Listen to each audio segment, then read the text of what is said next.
हम आपको एक बहुत ही सुंदर कथा सुना रहे हैं क्लब 99 की। और जाने और अनजाने हम सब लोग इस क्लब के मेंबर हैं। हम सब लोगों के पास इस क्लब की मेंबरशिप है, क्लब 99। आप में से कितने लोग हाथ खड़े करो, कितने लोग कहते हो कि हम क्लब 99 के मेंबर है? और आपको कई बार मालूम भी नहीं होगा कि हम मेंबर है कि नहीं है। ठीक है, बहुत सारे लोग तो कह रहे हैं हम हैं, और कुछ लोग बोल रहे हैं नहीं, हम तो भगवत गीता क्लास अटेंड कर रहे हैं, भागवतम क्लास अटेंड कर रहे हैं, हम क्लब 99 के मेंबर नहीं है, हमने कोई क्लब की मेंबरशिप नहीं ले रखी है। तो आज हम इस स्टोरी के माध्यम से समझेंगे क्लब 99 क्या है, क्लब 99 की मेंबरशिप क्या है। तो एक बार एक राजा थे, और वो राजा जो है बहुत धन संपत्ति वैभव से युक्त थे। बहुत बड़ा राज्य था, बहुत सारे नौकर थे, खूब अच्छी अच्छी सुंदर सुंदर पत्नियां थी। लेकिन वो अपनी खुशी की तुलना एक नौकर से करता था।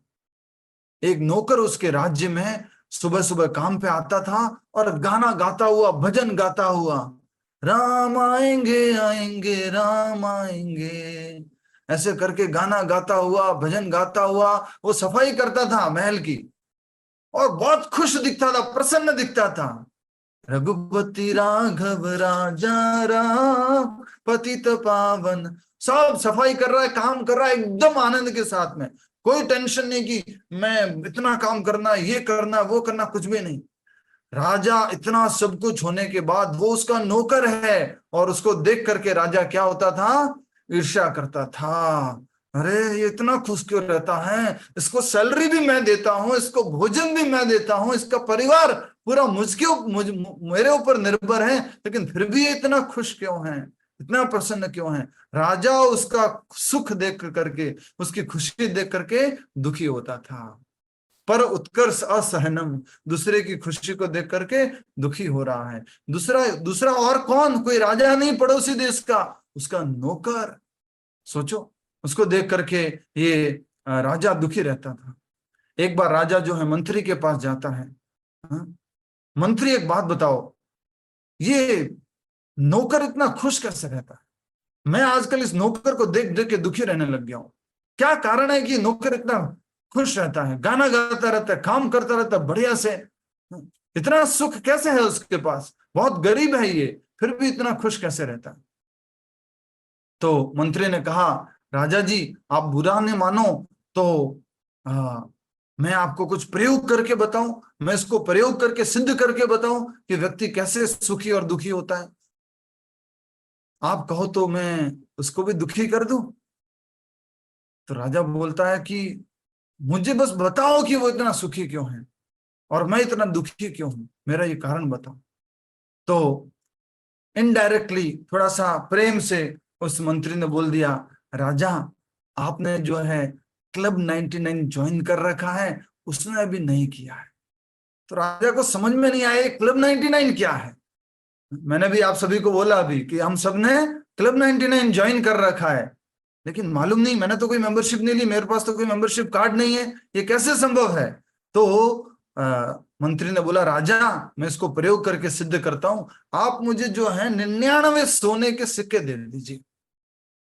अच्छा, 99 सोने के सिक्के से क्या करोगे? मैं सिद्ध कर दूंगा कि आप जो है क्लब 99 के मेंबर हैं, और वो नहीं था, और उसको भी बना दूंगा, और वो फिर आप जैसा दुखी होना शुरू हो जाएगा। बोले अच्छा ठीक है। उनको जो है एक लाल पोटली में डाल करके 99 सोने के सिक्के दे दिए। ये जो मंत्री है, रात को जाकर के अंधेरे में, वो छोटा सा घर था उस नौकर का, और राजा के कर्मचारी का, उसके घर के बाहर जाकर के लाल पोटली 99 सोने के सिक्कों वाली रख देता है और वहां से निकल जाता है। सुबह उठा ये नौकर, ये सेवक, और अपने घर के बाहर दरवाजा खोला, और बाहर क्या देखता है? लाल पोटली। लाल पोटली मतलब कुछ तो अंदर विशेष है। आज भी अगर आप जाओगे किसी सोने चांदी वाले की दुकान पे, या तो वो लाल कवर के अंदर डाल के देगा, जो इवन बॉक्स जो होता है उसका बेस लाल वेलवेट कपड़ा होगा, या डार्क ब्लू जो होता है वैसा कपड़ा अंदर होगा। तो लाल कपड़ा, कुछ तो विशेष है। इधर उधर देखता है, किसी का है तो नहीं, कोई भूल तो नहीं गया, पर कोई नहीं था वहां पर। तो उसने क्या किया? उसने उस पोटली को उठाया और घर के अंदर आया, दरवाजा बंद किया और पत्नी को आवाज लगाई, अरे पत्नी इधर आओ। पत्नी इधर आई, लाल पोटली मिली है। बोले क्या हुआ, लाल पोटली में क्या है, आप आओ। तो दोनों बैठे वहां पर और गिनने लग गए, पोटली खोलने के बाद सोने के सिक्के।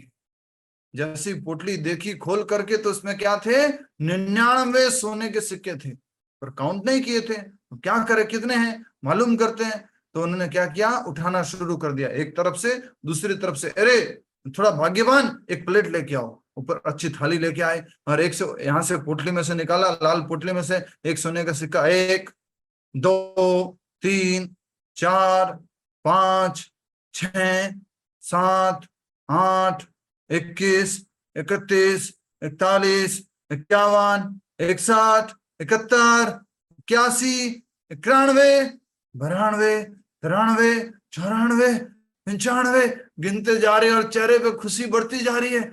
95 96 97 98 99। हाँ, ये क्या हो गया, 99 है। कोई पोटले रख के गया, 99 क्यों रखा है, कुछ गड़बड़ लग रहा है। पत्नी ऐसा करो, तुम इधर आओ, तुम गिनो, मैंने शायद गलत गिना है। हम सब लोग भी कभी नोट गिनते हैं, 100 का बंडल गिनते हैं, 99 आ जाए तो एक बार और गिनती, 2 बार और गिनती, किसी और से और गिनवाना। भाई कोई बंडल दिया 99 का, क्यों देगा। पत्नी से गिनवाया उसने। सभी लोग करो, इशारा करो, 1 2 3 4 5 6 95 96 97 98 99। अरे अरे ये तो 99 ही है, 100 नहीं है पूरे। एक्चुअल में जैसे ही वो सोने की पोटली खोली थी ना, उस कर्मचारी ने अपनी पत्नी को घोषणा कर दी थी, आज के बाद हमारा बेटा सरकारी स्कूल में नहीं पढ़ेगा, डीपीएस में पढ़ेगा, दिल्ली पब्लिक स्कूल। आज के बाद तुम किसी और के घर पे काम करने नहीं जाओगी, मैं राजा के यहाँ नौकरी नहीं करूंगा। और तुम अभी बढ़िया गरम गरम एकदम बढ़िया सूजी का हलवा बनाओ, साथ में जितना काजू पिस्ता घर में पड़ा हुआ है सब डाल दो उसके अंदर। ये सब बात हो चुकी थी और बाद में जब काउंटिंग होने लगी तो कितना मिला, 99। अब जो है ये जो कर्मचारी था उसके दिमाग में सनक चढ़ गई, 99 क्यों है, कोई देगा तो मात्र 99 क्यों देगा। पत्नी को बोला तुम काम करो अपना और अभी रुको, बच्चे का एडमिशन वगैरह रुको, अभी थोड़ा सा मैं काम करके आता हूँ। वो जो है गया राजा के महल में, काम करने लगा और काम करते समय सब कुछ भूल गया। अब उसके दिमाग में क्या है, मुझे 99 का 100 करना है, मुझे 99 का 100 करना है, मुझे 99 का 100 करना है, एक सिक्का सोने का और चाहिए। इस प्रकार से ये जो कर्मचारी था बहुत उत्तेजित था एक और सिक्का लाने के लिए। वो तुरंत मैनेजर के पास गया, मैनेजर साहब एक और नौकरी चाहिए, डबल ड्यूटी करूंगा, मुझे जल्दी से एक और सोने का सिक्का चाहिए। अब वो काम कर रहा है, पसीना आ रहा है, सब भूल रहा है, कभी कोई चीज गिर जाती है, कभी कुछ आवाज आती है। अब वो डिस्टरबेंस में चल रहा है पूरा और पूरी तरह से टेंशन में, एक नौकरी 2 नौकरी, अब वो बोला तीसरी नौकरी भी दो, मुझे जल्दी से एक और सोने का सिक्का चाहिए, 99 सिक्कों को मुझे 100 करना है। इस प्रकार से ये जो है बहुत टेंशन में रहने लग गया, 100 कैसे होगा, 100 कैसे होगा, 100 कैसे होगा, एक सिक्का और कैसे आएगा, और सिक्का कैसे आएगा। 2-3 दिन बाद मंत्री राजा को बुलाता है, छत के जो उनके जो वो कह सकते हैं ऊपर से देखने का होता है महल में, और नीचे काम कर रहा है सर्वेंट, राजा ऊपर से बालकनी से देख रहा है। और मंत्री ने बोला, राजा साहब देखिए, ये आपका सेवक जिसको देख करके आप दुखी होते थे कि कितना सुखी है, कितना खुश है, आज जो है उसका मुख देखिए, उसका काम देखिए। तो उन्होंने देखा कि ये तो बहुत दुखी है, बहुत टेंशन में है, बहुत जल्दी में है, बहुत हड़बड़ी में काम कर रहा है। तो राजा देख करके, मंत्री ये क्या हो गया इसको, ये तो बढ़िया भजन गाते गाते काम करता था। राजा इतनी बात नहीं, अब एक ड्यूटी नहीं है, 2 ड्यूटी नहीं, 3 ड्यूटी कर रहा है, ट्रिपल ड्यूटी कर रहा है, इतना टेंशन, ये सब क्यों। बोले राजा 2 दिन पहले इसने क्लब 99 ज्वाइन कर दिया। अब समझ में आया हम में से कितने लोगों के पास ये क्लब 99 की मेंबरशिप है। सभी के पास है, लगभग हम सब लोग, सभी के पास। लगभग हम सब लोग ये क्लब 99 की मेंबरशिप रखे हुए हैं। और चित्रकेतु सबसे पहला मेंबर था उसका। चित्रकेतु सबसे पहला मेंबर था। 1 करोड़ पत्नियां थी उसके पास में, इतना बड़ा राज्य था, वैभव था, धन संपत्ति थी, लेकिन क्या नहीं था? एक पुत्र नहीं था। पुत्र नहीं है, पुत्र नहीं है, हमेशा टेंशन में रहता था।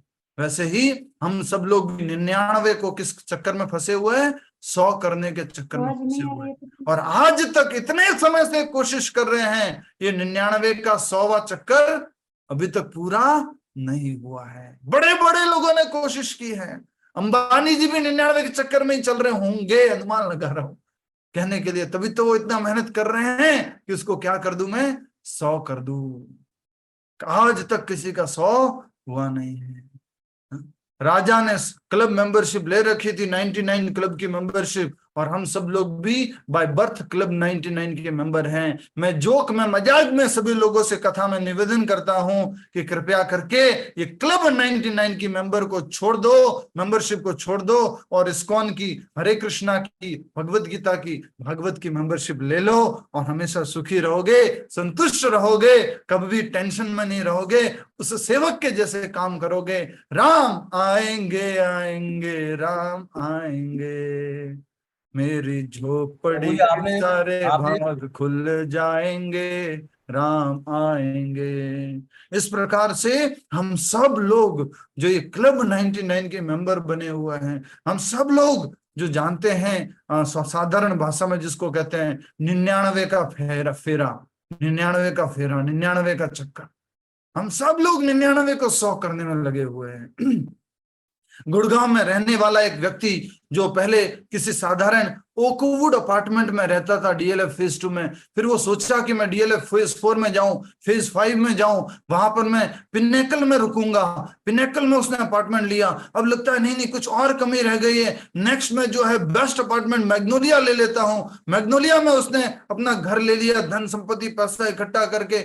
मैग्नोलिया लेने के बाद सोच रहे हैं अरे अब तो कैमेलिया भी आ गया बड़ा वाला, अब कैमेलिया में घर ले लेता हूं। अब कैमेलिया में ले लिया उसने घर, वहां पर कुछ समय से रह रहा है, करोड़ों रुपए का एक मकान है, लेकिन बाद में डीएलएफ ने अनाउंस कर दिया कि कैमेलिया से भी बड़ी एक प्रॉपर्टी आ रही है। अब वो फिर से दुखी हो गया कि मुझे अब ये वाले नहीं, इससे भी अच्छी वाली चाहिए, मेरे पास बेस्ट होना चाहिए, मेरे को 99 नहीं मुझे पूरा 100 चाहिए, कुछ भी कमी नहीं चाहिए। इस प्रकार से व्यक्ति इस दुनिया में हर समय दुखी रहता है क्योंकि उसने क्लब 99 की मेंबरशिप ले रखी है। अर्थात वो दूसरों से तुलना करता है और सोचता है कि मेरे पास कुछ तो कम रह गया है, मेरे पास सब कुछ है लेकिन कुछ नहीं है, मेरे पास सब कुछ है लेकिन कुछ की कमी है। इस प्रकार से व्यक्ति हमेशा निराश रहता है, दुखी। समझ पाए इस क्लब 99 की मेंबरशिप माध्यम से हम हर समय हम इसी चक्कर में फंसे हुए।